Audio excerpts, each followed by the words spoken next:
You are watching Delhi News. नहीं होगा तो बी वार्ड के अंदर मैं खुद भूख हड़ताल पे बैठूंगा कि उसने गिरा दिया है। मेरा तो कोई आसरा भी नहीं है। मेरा तो गरीब है, मैं कहाँ जाऊँ अभी रहने के लिए। मादा रूम नहीं देते, दूर दूर देते, कहाँ जाऊँगी मैं। कि इस वक्त कोई इलीगल काम चालू है। अगर कोई भी इलीगल आपके माध्यम से मैं अपील करना चाहता हूँ कि अगर मुंबा देवी इलाके के अंदर अगर आज कोई इलीगल बिल्डिंग का काम चालू है, कल सुबह मेरे ऑफिस में लिख कर दीजिए, मैं उसके ऊपर देखूंगा कि फ़ौरन एक्शन हो। दोस्तों, बेग मोहम्मद बिल्डिंग जेजा हॉस्पिटल की बिल्डिंग का एक हिस्सा जो था पहले जो टॉयलेट का हिस्सा था वो थोड़ा सा गिर गया था। बाद में कुछ रिपेयर की बात हुई और रिपेयर चालू है। उसको लेके कुछ समस्या है, लेके यहाँ पर टेनेंट लोग ने आज बी वार्ड में सारे लोग आए थे। कम से कम वो बेग मोहम्मद चाल बी विंग ना, बी विंग में 80 टेनेंट है, परेशान है। बात करते हैं क्या परेशानी है भाई। हमारे को परेशानी ये है कि आज कॉमन टॉयलेट हम लोग भी पोषण बना रहे हैं, फिर भी वो एक ऐसा इंसान है आरटीआई एक्टिविस्ट वाला जो एक लेटर मारता है, उसके वजह से दो मिनट मार के वो काम बोलिए उसका, नाम बोलिए। मुश्ताक शेख करके एक आदमी है, वो हमारी बिल्डिंग में रहता भी नहीं है, फिर भी वो हमारी बिल्डिंग में उसको क्या प्रॉब्लम है कुछ समझ बिल्डिंग में नहीं रहता है, बिल्डिंग में नहीं रहता, उसके बिल्डिंग में क्या प्रॉब्लम है हम लोग को कुछ भी मालूम नहीं। उसको हम लोग ने स्टार्ट ऑफ मोमेंट से भी पूछा कि तू बिल्डिंग के काम में इंटरेस्टेड है, तो वो क्या बोलता है मेरे को बिल्डिंग से तुम्हारे बी ब्लॉक से कुछ लेना देना है नहीं, फिर भी लेटरबाजी मार के वो हैरानबाजी कर रहा है। लेटर में क्या लिखता है, नेचर ऑफ कंप्लेंट क्या है, क्या शिकायत कर रहा है वो। लेटर ऑफ कंप्लेंट में पहला हमारा आर्किटेक्ट जो गजारे साहब, वो हमारे को पूरा गाइडेंस कर रहे थे, तो उनका पूरा फ्यूचर डिटेल मांग लिया कि माड़ा में उन्होंने कब से काम किया, क्या क्या किधर किया है। तो उससे क्या फ़र्क पड़ता है? अगर वो दूसरे आदमी का काम का डिटेल मांगता है तो उससे तुम्हारे काम में क्या इफेक्ट है? उनको फ़र्क पड़ा आर्किटेक्ट को। आर्किटेक्ट ने ये सोचा कि मैं अपना ये सब काम छोड़ के मैं इनको कहाँ। आर्किटेक्ट का तो काम है, बीएमसी पकड़ देती है उसको क्यों इफेक्ट हुआ? पूरा वो पर्सनल मांग रहा है, पर्सनल उसका रिकॉर्ड मांग रहा है। आप क्या बनाते हो, कितने साल से काम करते उससे आपकी बिल्डिंग का क्या लेना नहीं है, तभी भी तो वो बिल्डिंग को उसने डर के मारे छोड़ दिया। सब बीएमसी का आदमी है। हाँ, तो दूसरा कंप्लेंट क्या कर रहा था वो? वो पूरा उसका दो फ्यूचर डिटेल पूरा मांगने के बाद में बोला वो कोर्ट कचहरी के पीछे कौन भागे अपना काम धंधा छोड़ के, इसलिए उसने रिजाइन दे दिया। की ड्राइंग पे वो उंगली उठा रहा है कि ये लोग गलत काम कर रहे हैं, ये काम सही नहीं हो रहा है, ये गलत काम गलत था या सही था? वो सही था। माडा ने जब प्लान पास करी है, वर्क ऑर्डर पास करी, तो गलत तो पास करेगी नहीं माडा। आप लोग यहाँ पर क्यों आए? वो तो माडा और उसकी लड़ाई चल रही है। अभी 4 दिन काम होता, काम बंद हो जाता। मेरा तो आदमी नहीं, बच्चे की शादी हो गई, मैं अकेली औरत, मेरा तो पूरा छत उसने गिरा दिया है। मेरा तो कोई आसरा भी नहीं है। मेरा तो गरीब है, मैं कहाँ जाऊँ अभी रहने के लिए। मादा रूम नहीं देते, दूर दूर देते, कहाँ जाऊँगी मैं। बच्चे अभी पूरी छत मेरी को पारी पूरा बारिश आएगा, चाली में पानी आ जाए, मेरे को रात की नींद नहीं है 2-3 महीने से। मैं इनके 2 छोटे छोटे बच्चे हैं, वो जो बच्चों को पढ़ाना लिखाना उनको कैसे रखे। बात करते हैं अमीन पटेल जी से। अमीन पटेल जी एमएलए इस एरिया के हैं, मुंबा देवी के, यहाँ पर आए इस मसले की पूरी जानकारी। अमीन भाई, ये कह रहे हैं कि कोई आदमी ने किसी ऑफिसर की जो है पूरी डिटेल्स मांगा है, तो वो तो ऑफिसर का काम है, उसका काम, उससे इनके काम का क्या लेना देना? नहीं, इसमें ऐसा है कि बी वार्ड के अंदर जैसा मैंने पहले बताया हूँ कि हमारे यहाँ पर जो इलीगल काम है उसको सपोर्ट मिल रहा है और जो लीगल काम है उसको बंद किया जा रहा है। आज मैं इसीलिए वार्ड ऑफिसर के पास आया था। मैंने आज डीएमसी से बात किया, मैं मुंबई महानगर पालिका के आयुक्त को भी मिल रहा हूँ और मैं additional municipal commissioner Sanjeev Kumar को भी जाकर मिल के आया हूँ। इनका काम लीगल है। बेग मोहम्मद बाग जो 133 बिल्डिंग, ये लोग पिछले 4-5 साल से इधर से उधर भाग रहे। इन्होंने अपना जेब का, हर घर वाले ने 60 हज़ार रुपया 60,000 ईच करके 37 लाख रुपया माडा में ले जाके जमा कराया। आप इनको देख सकते हो कि लॉकडाउन के अंदर और कोविड के बाद में लोगों की हालत नहीं थी, फिर भी इन्होंने कितने अपनी चूड़ी बेची, कितने अपने इयरिंग बेचे, औरतों ने लिया के 37 लाख रुपया माडा में जमा कराया। मैंने अपने एमएलए फंड में तो कुछ पैसा दिया, माडा के पास 37 लाख रुपया। आज 70-75 लाख रुपया इस बिल्डिंग के रिपेयर के लिए माडा के पास पड़ा हुआ है। अब वो कंप्लेंट अपनी जगह पे है, मगर मैंने अभी माडा के ऑफिसर से बात किया है कि जब कोई इलीगल काम नहीं हो रहा है, आपका सुपरविजन हो रहा है, तो आप लेटर लिख के क्यों नहीं देते हो बीएमसी को कि ये काम लीगल है और इलीगल यहाँ पर होगा नहीं। उसकी जवाबदारी माडा ने लेनी चाहिए। अगर कहीं पर भी काम होता है, माडा का काम होता है, तो ये माडा का जो एग्जीक्यूटिव इंजीनियर है, माडा का जो डिप्यूटी इंजीनियर, उसकी जवाबदारी हो कि वहाँ इलीगल काम ना हो। और माडा ने ये लिख के देना चाहिए कि हम ये काम कर रहे हैं, काम इलीगल नहीं और यहाँ पे कोई इलीगल काम होगा नहीं। बीएमसी को उसकी परमिशन देनी चाहिए। अफसोस की बात तो ये है कि इलीगल काम बड़े ज़ोरों से चल रहा है एरिया में और लीगल काम पे रोक लगाई जा रही है। अब ये हमारी जो बहनें हैं इतने दिन से परेशान है यहाँ पर, अब उनका काम नहीं हो रहा है और इसीलिए तो मैं खुद आया ना। मैंने आज डीएमसी से आज भी बात किया और अगर इसी तरह से जो ऑफिशियल काम हो रहा है माड़ा का उसको अगर रोक लगाई जाएगी तो मैं कोशिश करके इस मामले को सॉल्व करने के पूरी कोशिश में हूँ। नहीं होगा तो बी वार्ड के अंदर मैं खुद भूख हड़ताल पे बैठूँगा कि माड़ा का, क्योंकि बारिश आएगी, गिरेंगे लोग मरेंगे, उसका जिम्मेदार कौन, माड़ा के बीएमसी। आज इनकी बिल्डिंग की हालत बहुत ख़राब है, छत खुल चुका है, टॉयलेट नहीं है, बाजू में जाना पड़ता है, औरतों को इतनी तकलीफ होती है। माड़ा और बीएमसी को आपस में कोऑर्डिनेट करके ज़मीन पे उतर के काम करना चाहिए। एयर कंडीशन आपने देखा नेचर ऑफ कंप्लेंट क्या थी, वो बंदा क्या कंप्लेंट कर, मेरे पास भी वो कंप्लेंट आई थी। उनका ये काम है कि ये काम इलीगल है, लीगल है। मेरा काम या आपका काम या टेनेंट का काम नहीं, ये काम माड़ा और बीएमसी का देखना है क्या लीगल है क्या इलीगल है। इसके अंदर कोई आदमी कुछ भी कंप्लेंट कर सकता है, हर आदमी को कंप्लेंट करने का हक है। मैं उस मैटर में जाना ही चाहता हूँ। मेरा इशू ये है कि माड़ा का काम लीगल है तो माड़ा ये काम क्यों नहीं कर सकती है, बीएमसी उसको रोक नहीं सकती है। बीएमसी और माड़ा का कोऑर्डिनेशन नहीं होने की वजह से टेनेंट सफ़र हो रहा है।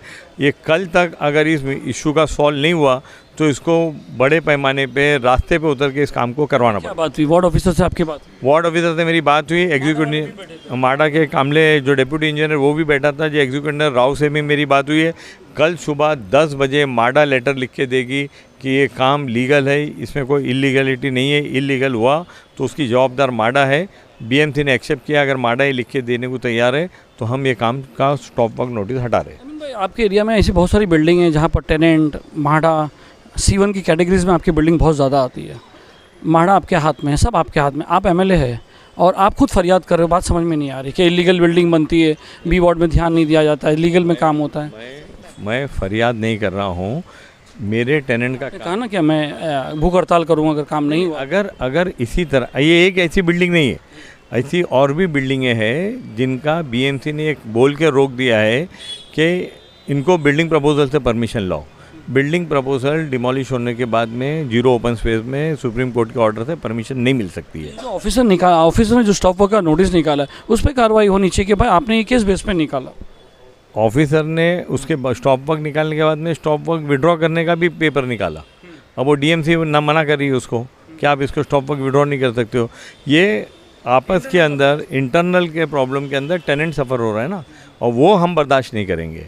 अगर इलीगल है, इलीगल एक ईंट रखना नहीं चाहिए। ये मेरा आपके सामने पूरे माड़ा हो या बीएमसी उसको आह्वान है, उसको रोको, इलीगल को रोको मत। जो लीगल काम है, अब आपको लग रहा है कि इनके घर की टॉयलेट बनेंगी तो लीगल है कि इलीगल है।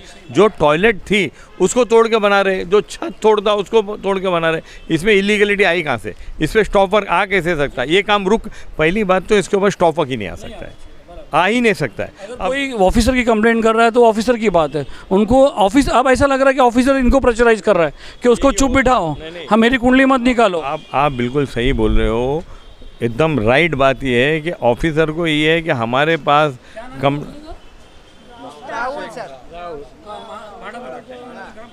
नहीं कौन नहीं, ये राव एग्जीक्यूटिव इंजीनियर है जो इनका आर्किटेक्ट माड़ा का एग्जीक्यूटिव इंजीनियर है राव।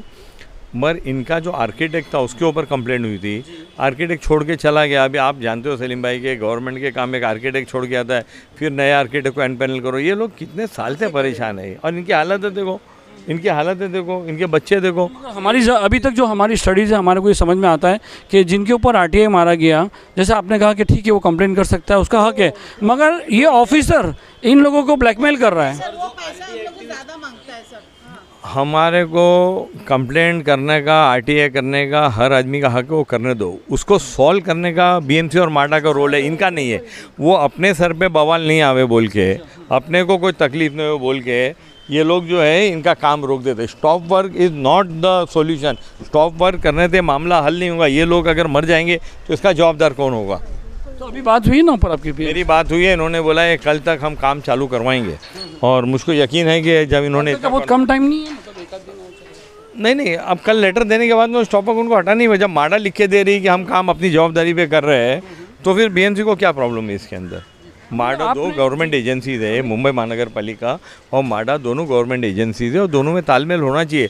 और अगर ये लोग आपस में एक दूसरे पे ढकल के लोगों को सफ़र कराने लगाएंगे तो हम उसको बर्दाश्त नहीं करेंगे। अमीन, आपने असेंबली में भी ये मुद्दा उठाया था इलीगल, इनसे मसला नहीं है, वो तो हो गया, कल आप बैठेंगे, हम भी ये चलाएंगे कि अमीन पटेल ने जो धमकी दी हुकूक हड़ताल करने की, तो ये हम भी चलाएंगे। मगर एक मुद्दा ये था कि आपने असेंबली में कहा था कि भाई हमारे एरिया में बहुत ज़्यादा इलीगल बिल्डिंग हो रही है।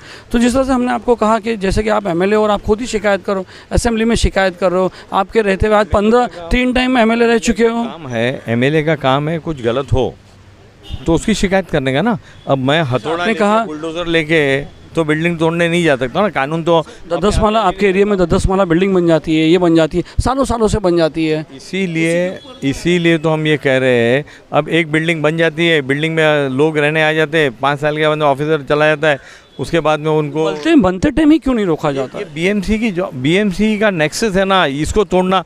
देखिए सलीम भाई, आप एज ए जर्नलिस्ट, मैं एज ए एमएलए, कोई बुलडोजर लेके तो बिल्डिंग तोड़ने जा नहीं सकते हैं। इसको रोकने का काम, तोड़ने का काम, कोर्ट से स्टे लाने का काम, ये तो मुंबई महानगर पालिका का है ना। अब वो नहीं करेंगे, वो आपकी उनके ऊपर कार्रवाई तो हमको, बात बराबर है। ये लोग नहीं करेंगे तो हमको असेंबली में क्वेश्चन तो उठाना पड़ेगा ना। अगर मुंबई महानगर पालिका हो या माडा हो, हमारा फ़र्ज़ बनता है, क्योंकि लोगों ने हमको चुन के भेजा हुआ है, लोगों ने हमको वोट दिया है, उनकी आवाज़ बन के तो हमको उनकी जो शिकायत है वो लेके जानी पड़ेगी ना भाई। अगर मैं इनके लिए नहीं बोलूँगा तो कौन बोलेगा असेंबली में जाके? आप असेंबली में जाके बोल नहीं सकते हो, ये असेंबली में जाके बोल नहीं सकते, बोलना तो मुझको ही पड़ेगा ना। मिनिस्टर से बात तो मुझको ही करनी पड़ेगी ना कि आपको इसको, जो भी ऑफिसर है उस पर एक्शन होनी चाहिए। तो ये अमीन भाई वही कहना था कि 15 साल आपको एमएलए रह के हो गया है, आप ही के टाइम पे, आप ही के नज़र के सामने बिल्डिंगें खड़ी होती है, इवैक्यूएशन नोटिस आती, पायदुनी की आपने बिल्डिंग देखा, वहाँ पर सुप्रीम कोर्ट का ऑर्डर है तोड़ना, औरतें रोती है, डोंगरी पे, ऐसे बहुत सारी बिल्डिंग्स अभी भी आपके बोलने के बाद भी और बिल्डिंग बन रही है। तो कुछ लोगों का नहीं लगता है कि इस वक्त कोई इलीगल काम चालू है। अगर कोई भी इलीगल, आपके माध्यम से मैं अपील करना चाहता हूँ कि अगर मुंबा देवी इलाके के अंदर अगर आज कोई इलीगल बिल्डिंग का काम चालू है, कल सुबह मेरे ऑफिस में लिख कर दीजिए, मैं उसके ऊपर देखूंगा कि फ़ौरन एक्शन हो। अमीन भाई, ऐसी बात चल रही थी कि आजकल अमीन भाई बिल्डिंग का मुद्दा ज़्यादा उठा रहे हैं, क्योंकि भाई कुछ मंत्री अमीन भाई बनने की बात आउट ऑफ द ऐसी पूछ रहा हूँ, हवा चल रही है बात, उस पर कुछ गौर करेंगे कि अमीन भाई हाउसिंग मिनिस्टर जो जितेंद्र अवार्ड की कुर्सी है, वो आगे बढ़ो, हम आपके साथ हैं। जी। एक मेरा सवाल तो पूरा अमीन भाई, एक हवा चल रही है कि अमीन भाई को मंत्री बनी, आपको भी पता है ये बात कि आप गाफिल नहीं हो, आपको पता है इस बात की कि अमीन भाई को, एक मिनट, अमीन भाई की जो है कुर्सी की रेस चल रही है, जहाँ जितेंद्र अवार्ड बैठे वहाँ पे शायद अमीन पटेल के बैठने के चांसेस, इसलिए आजकल अमीन भाई मुद्दा उठा रहे हैं असेंबली में, यहाँ पर अभी भूख हड़ताल कर रहे हैं, कुछ मैच नहीं हो रहा है वो अफवाह। ऐसा है मेरे भाई कि वक्त से पहला और मुकद्दर से ज़्यादा कभी किसी को मिलता नहीं है। कोशिश तो करनी पड़ती है। अल्लाह है, इंशाअल्लाह। ठीक है, बहुत बहुत शुक्रिया बात करने के लिए।